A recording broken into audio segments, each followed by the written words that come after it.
Nous sommes vendredi et qui dit vendredi dit point stratégique hebdomadaire. On va revenir sur la performance des marchés, sur les valeurs qui ont marqué ces derniers jours et puis sur les événements qui ont influé sur les cours. Et nous retrouvons Eric Galliègue. Bonjour. Bonjour. Vous êtes président de Valcant Expertise et on va commencer du coup avec le CAC 40.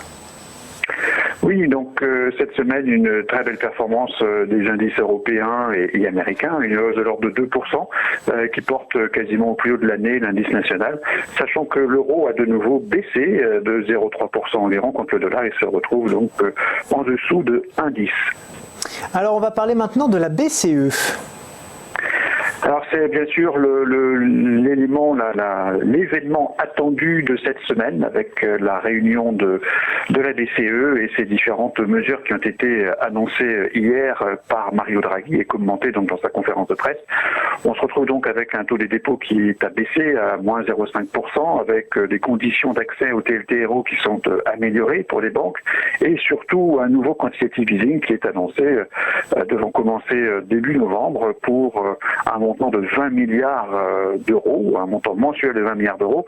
Ça fait donc 240 milliards par an, soit l'équivalent de 2,4% du PIB européen. C'est à nouveau quelque chose qui dépasse les attentes du marché et permet donc à ce marché d'être en si bonne forme actuellement. Et Mario Draghi l'a dit à demi-mot, mais il a engagé l'Allemagne à desserrer un peu les cordons de la bourse pour relancer la croissance. Et justement, il y a peut-être un plan de relance qui est annoncé en Allemagne.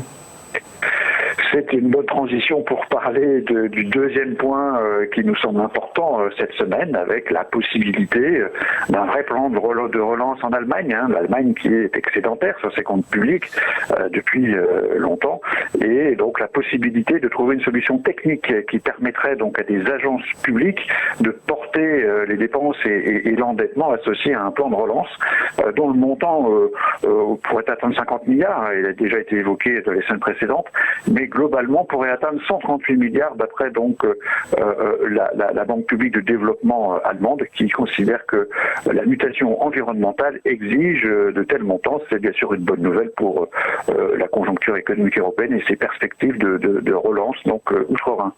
Et une autre bonne nouvelle est à chercher du côté de la Chine. Les tensions avec les États-Unis ont l'air de s'assouplir puisque la Chine du coup ne limite la taxation de certains produits. Exactement, sur 16 catégories de produits américains importés donc en Chine, la taxation supplémentaire a été reportée ou annulée. Il s'agit d'éléments de première nécessité pour les citoyens et pour la demande chinoise, donc une sorte d'explication logique à cette démarche. Mais globalement, sur le dossier de cette tension commerciale, on sent bien qu'il y a une forme de détente qui continue des deux côtés, donc en Chine et aux États-Unis, l'idée ou la volonté de peut-être enfin trouver un accord intermédiaire. C'est ce que les dernières rumeurs, ce que nous avaient les dernières rumeurs aux États-Unis hier soir. C'est bien sûr plutôt une bonne nouvelle car la raison essentielle du ralentissement économique, c'est quand même ces tensions commerciales entre la Chine et les États-Unis. On va rester aux États-Unis justement avec les GAFAM dont vous vouliez nous parler ce matin. C'est un sujet qui nous tient à cœur depuis des mois, voire des années. Nous considérons que les GAFAM sont en risque en quelque sorte, que leur performance boursière et la taille de leur capitalisation gigantesque pourraient être affectées par des démarches diverses et variées, réglementaires, légales, économiques, notamment 50 procureurs américains qui ont lancé une enquête antitrust contre Google, qui est accusé donc d'orienter les consommateurs vers ses propres produits. Amazon est accusé de pratiques déloyales.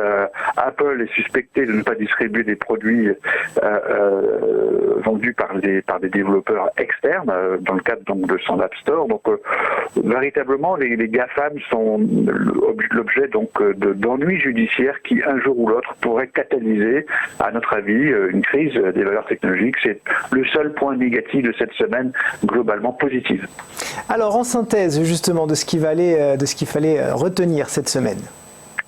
En synthèse, française, donc plus 2. C'est une deuxième semaine très positive en ce qui concerne l'actualité. L'actualité qui est dominée donc par la possibilité d'une relance monétaire. Donc c'est fait avec la BCE, c'est décidé avec la BCE. Il faut être doublé par une relance budgétaire en Allemagne, avec, je dirais, une atténuation donc des tensions sino-américaines sur le volet commercial.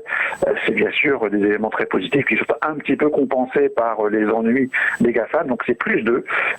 Donc une actualité, une notation d'actualité qui est positive cette semaine. Et la recommandation d'investissement du coup? Du coup, le marché est revenu au plus haut de l'année. La hausse de cette semaine est justifiée par l'actualité immédiate, mais la recommandation doit prendre en compte d'autres paramètres, et notamment les niveaux d'évaluation, le niveau des risques généraux qui demeure encore important.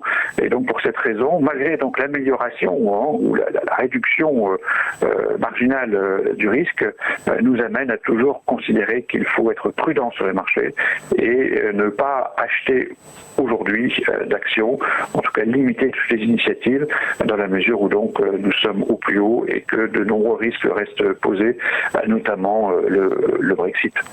Merci beaucoup Eric Galliègue d'avoir été avec nous ce matin. Je rappelle que vous êtes président de Valcante Expertise.